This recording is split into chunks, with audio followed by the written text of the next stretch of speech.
Democratic Congresswoman Sheila Jackson Lee, who went to Yale University, who was a judge, who has served in Congress since 1995 for the great state of Texas, well, she took time out from her busy schedule to educate us all on space.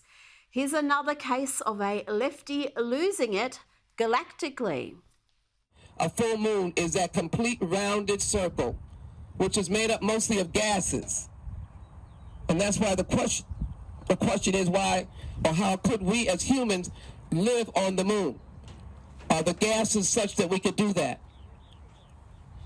The sun is a mighty powerful heat that is almost impossible to go near the sun. The moon is more manageable. The moon is made up of gases. Maybe we can live there, but the sun is near impossible for us to get to. Nearly impossible. So, maybe we can get there. Joining me now is the senior editor-at-large of Newsweek, Josh Hammer. Josh, where do I start here? The Democrats claim to be the party of science, but the evidence suggests otherwise. Most of them don't know what a woman is, and here is a veteran congresswoman who seems to know less about space than your average grade 1 student.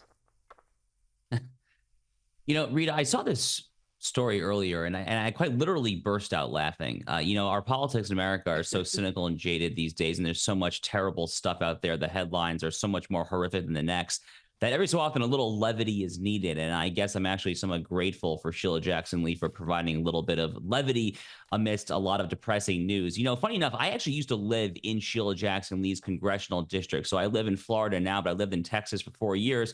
And about a year and a half of those 4 years was spent in Houston, which is where Sheila Jackson Lee is the congresswoman. Now, to make this even worse, and it's pretty bad at face value, but to make it even worse than it already is, Houston, Texas, as you probably know, Rita, is the home of NASA. NASA is located just outside in Houston in the suburbs. That is where the entire U.S. space industry is based. That's where you hear the people in the Apollo movie saying, Houston, we have a problem. They're talking to Houston. They're talking to Sheila Jackson Lee. And she thinks that the rock is made up of gas. God help us, honestly. Well, she almost became the mayor of Houston recently, so they dodged a bullet there perhaps, but she's still representing the state in other ways.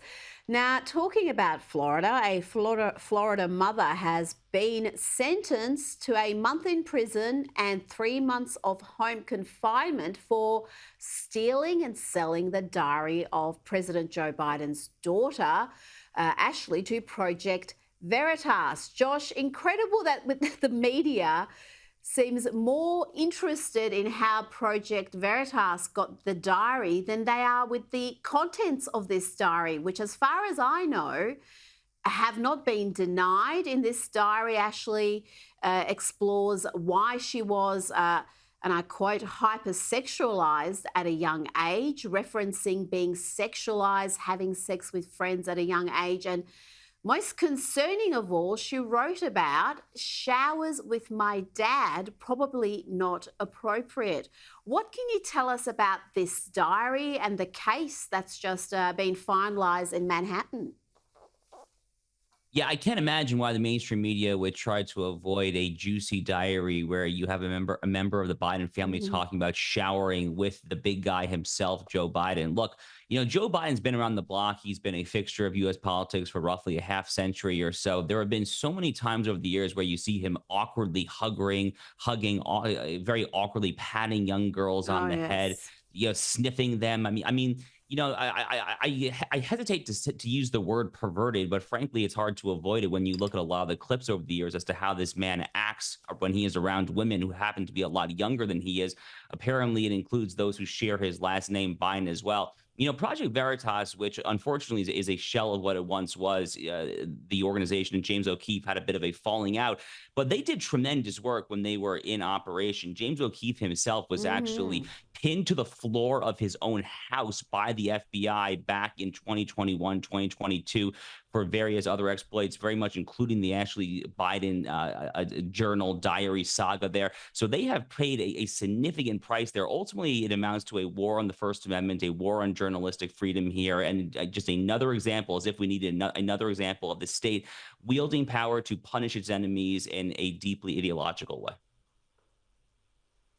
And can you imagine if this was Ivanka's diary and she had written this about Donald Trump?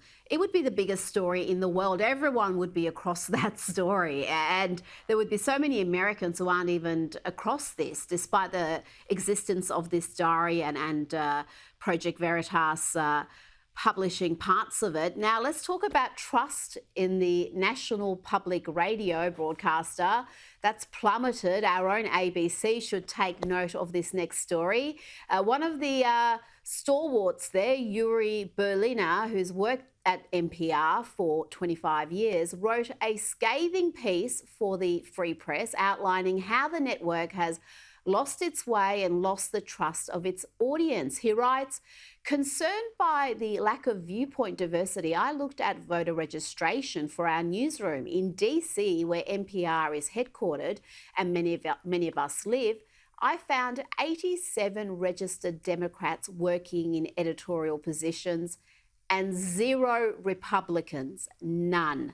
And Josh, I've got to say, it shows, and as a taxpayer-funded media outlet, it has an obligation to be neutral, and it certainly is not, just like our ABC and SBS here in Australia.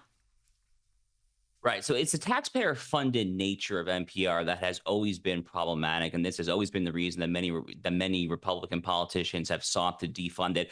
Hopefully, this article that Uri Berliner, to his great credit, went ahead and did publicly under his own name. By the way, an aside, Rita, it'll be very interesting to see how long he lasts. I mean, will he be actually out of a job next week at NPR after this whole tell-all story that he published at Barry Weiss's Free Press? That's a very interesting story in and of itself there.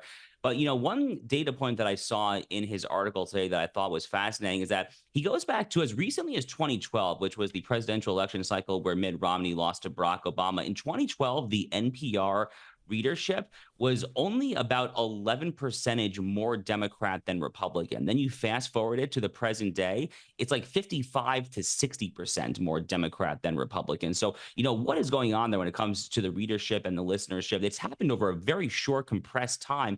And I think the obvious answer, Rita, which we see playing across all of American media for the most part, other than a few stalwarts, for the most part, it's just Trump derangement syndrome. And it is a post-2016, post-Trump phenomenon. NPR has been the tip of that spear, unfortunately. It has, and it's ironic that this station that prides itself on diversity and tracks the potential job candidates there, their race, their gender, identity, all sorts of diversity and equity inclusion staff have been pushed up the ranks. And yet you look at its audience and it's overwhelmingly white, affluent, urban. They really do not actually serve the diversity of America. Only 6% of their audience is black. And when you look at the population, 14% is black. Similar with the Hispanic population, only 7% of their audience is Hispanic, when Hispanics make up around 19% of the population. So there's some really interesting takeouts there.